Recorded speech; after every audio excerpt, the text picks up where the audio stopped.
myself constantly pouring drink after drink of whatever hard spirit I could get my hands on. And it wasn't just in the evening either. I was drinking way before the legal time of a public house opening. I began to become aggressive to myself and to others. That's when enough became enough. No longer was I the happy-go-lucky lad from the Midlands that all of my friends had come to love. Instead, I'd become a slave to alcohol and sleepless nights. My friends urged me to seek help before I ended up like my friend Gary.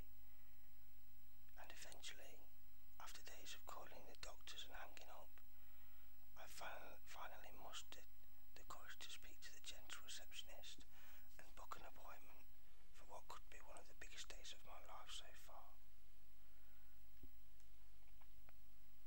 The appointment was booked for the very same day. I hadn't been further from my apartment than the store across the road in weeks, and walking up the street towards the doctor's practice was a nightmare. I felt as if everyone was watching me. People on the street, people in cars, even people in shop windows that I was passing by. All of them seemed to be glaring at me. I managed to get to the doctor's practice and I filled in all of the relevant forms that were provided. I then waited my turn to see the doctor, which at the time seemed like an eternity. Then, when I was finally called by the GP, I followed him into his office. Inside we discussed all that had happened, as well as my feelings, my physical well-being, everything.